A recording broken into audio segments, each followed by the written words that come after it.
கிறிஸ்துவிலே அன்பார்ந்த இறை மக்களே, தவக்காலத்தின் 5வது ஞாயிற்றுக்கிழமையிலே நாம் இருக்கின்றோம்.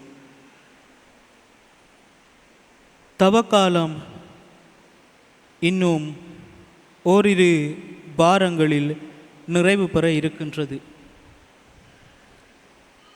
பலருக்கு தவக்காலம் முடிவு என்பது ஒரு மகிழ்ச்சியான நாள்.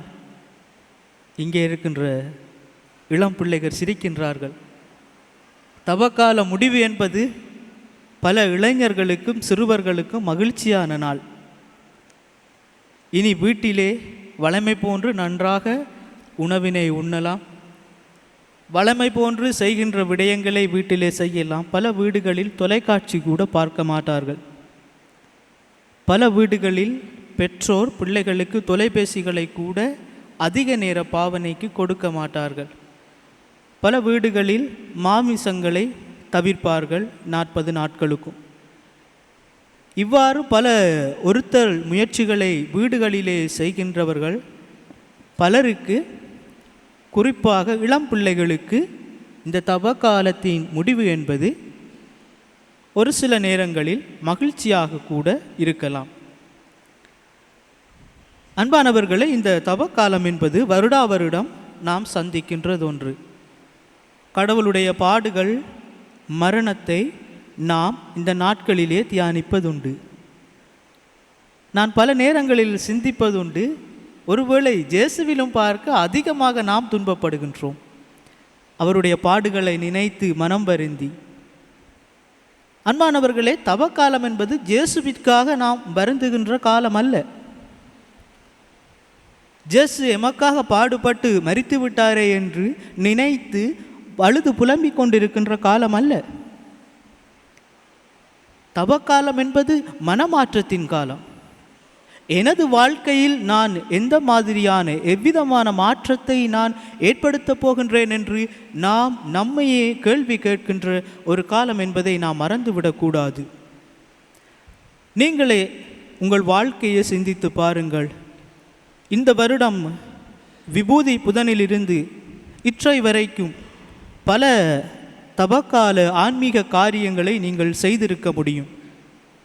உங்கள் வாழ்க்கையில் எந்தவித மாற்றத்தினை இந்த ஆன்மீக காரியங்கள் தந்திருக்கின்றது என்பதை நீங்கள் சிந்தித்து பார்க்க வேண்டும். அல்லது வெறுமனே கடமைக்காக, பரிசேயர்கள் அன்று அப்படித்தான் செய்தார்கள். எல்லோருக்கும் தெரிய வேண்டும் என்று அவர்கள் நோன்பிருந்தார்கள். எல்லோரும் தாங்கள் நோன்பிருக்கின்றோம், நாங்கள் தான் உண்மையான சமயவாதிகள் என்று மக்களிடம் காட்டிக்கொள்வதற்காகவே வெளிப்படையாக பல ஆன்மீக காரியங்களை செய்தார்கள். அன்பானவர்களே, மனமாற்றம் தவக்காலத்தில் முக்கியமானது. வெளிப்படையான ஆன்மீக காரியங்கள் அல்ல. ஆன்மீக காரியங்கள் வேண்டும், நிச்சயமாக ஆன்மீக காரியங்கள் நமக்கு வேண்டும். ஆனால் அவற்றின் மூலமாக நமது வாழ்க்கை மாறுகின்றதா என்பதை நாம் இந்த நாட்களிலே நாம் எம்மையே கேட்டு பார்க்க வேண்டும். அன்பானவர்களே, இன்றைய முதல் வாசகத்திலே இறைவாக்கினர் எசேக்கியேல் ஜூத மக்கள் பபிலோனியர்களால் நாடு கடத்தப்படுகின்றார்கள். கிறிஸ்துவிற்கு முன் 587ஆம் ஆண்டளவிலே. இவ்வாறு நாடு கடத்தப்படுகின்ற இந்த ஜூத மக்களுடைய வாழ்க்கை மிகவும் விசித்திரமானது. இன்று வரைக்கும் அவர்கள் போரிலே தான் இருக்கின்றார்கள். விவிலியத்திலிருந்து இன்றை வரைக்கும் அவர்களுடைய வாழ்க்கை போரிலே தான் செல்கின்றது. கிறிஸ்துவுக்கு முன் 587ஆம் ஆண்டளவிலே பபிலோனியர்களால் இவர்கள் அனைவரும் நாடு கடத்தப்படுகின்றார்கள். ஜூத மக்கள், இஸ்ரேல் மக்கள். ஆனால் கடவுள் அவர்களை கைவிடவில்லை. கடவுள் இறைவாக்கினர்களை அவர்களிடம் அனுப்புகின்றார். அந்த வகையிலே தான் இன்றைய வாசகத்திலே, முதல் வாசகத்திலே நாம் பார்க்கின்றோம். இறைவாக்கினர் எசேக்கியேல் வாழ்விழந்த மக்கள், நம்பிக்கை இழந்த மக்கள், எங்கே எங்கள் மெஸ்ஸியா, எங்கே எங்கள் கடவுள், நாங்கள் வழிபடுகின்ற கடவுள் எங்கே, உண்மையாகவே அவர் இருக்கின்றாரா என்று நம்பிக்கை இழந்து, வாழ்க்கை இழந்து வாழ்விலே இனி எதுவுமே இல்லை என்பதை உணர்ந்தவர்களாக அடிமைத்தனத்திலே அவர்கள் இருக்கின்ற பொழுது இறைவாக்கினர் எசேக்கியேல் அவர்களிடம் கடவுளின் வார்த்தைகளை கூறுகின்றார். அன்பானவர்களே, இஸ்ரேல் மக்கள் கூறுகின்றார், எங்கள் எலும்புகள் காய்ந்து விட்டன. எலும்புகள் காய்ந்து விட்டது, அதாவது ஜூத இலக்கியத்திலே எலும்புகள் காய்ந்து விட்டது என்றால் நாங்கள் இறந்து விட்டோம், நாங்கள் இறந்து பல நாட்களாகிற்றது, உயிர் இருந்தாலும் நாங்கள் பிணமாகவே இருக்கின்றோம் என்று அடிமைத்தனத்திலே யூத மக்கள் தாங்கள் நினைத்து கொள்கின்றார்கள். அன்பானவர்களே, ஜேசு கடவுள் இறைவாக்கினர் மூலமாக செய்கின்றார். நான் உங்கள் புதை குழிகளை திறப்பேன், இந்த புதை குழிகளிலிருந்து நான் உங்களை தூக்கி விடுவேன். அன்பானவர்களே, மீண்டும் உங்களை நான் கொண்டு வருவேன், உங்களுக்கு புதிய வாழ்வு அளிப்பேன் என்று ஜேசு அன்றைய அடிமைத்தனத்திலிருந்த இஸ்ரேல் மக்களுக்கு கடவுள் வாக்கு கொடுக்கின்றார். கடவுள் தான் கொடுத்த வாக்கினை ஒருபோதும் மீறியதில்லை. அன்பானவர்களே, இறந்த விசுவாசமாக இருக்கலாம். பல தடவைகளில் நமது விசுவாசத்தையும் நாம் இழக்க முடியும். பல நேரங்களில் நமது விசுவாசம், நமது நம்பிக்கையை நமது குடும்பங்களிலே, நமது வாழ்க்கையிலே நடக்கின்ற நிகழ்வுகளை பார்த்து நாம் இழக்க முடியும். பல உடைந்த குடும்பங்கள் நம்பிக்கையை இழக்கின்றார்கள். பல சோர்வுற்ற தாழ்ந்த நிலையில் இருக்கின்ற சமூகத்தினர் தங்கள் நம்பிக்கையை இழக்கின்றார்கள். பல வலுவிழந்த நபர்கள், மக்கள் தனிமையிலே தங்கள் நம்பிக்கையை இழக்கின்றார்கள். அன்பானவர்களே, என்னால் உன்னை குணப்படுத்த முடியும், என்னால் உன்னை புதிய இனமாக்க முடியும் என்று கடவுள் இன்று நமக்கு சொல்கின்ற செய்தியாக இருக்கின்றது.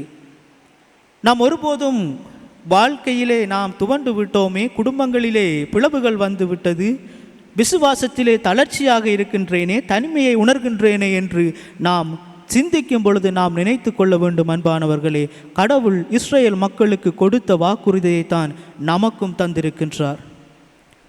நீங்கள் என் மக்கள், நான் உங்கள் கடவுள். எந்த கடவுளும் ஒருபோதும் தன் மக்களை விட்டு விடுவதில்லை. எந்த அரசனும் ஒருபோதும் தன் மக்களை விட்டு விடுவதில்லை. அன்பானவர்களே, உங்கள் தாழ்ந்த நேரத்தில் கடவுள் உங்களோடு இருக்கின்றார் என்ற நம்பிக்கையை நாம் வளர்த்து கொள்ள வேண்டும். அன்பானவர்களே, நாம் தாழ்ந்த நிலையில் வீழ்ச்சியிட்டிருக்கும் பொழுது கடவுள் எம்மை எழுப்பி விடுவார் என்ற நம்பிக்கை நமக்கு இருக்க வேண்டும்.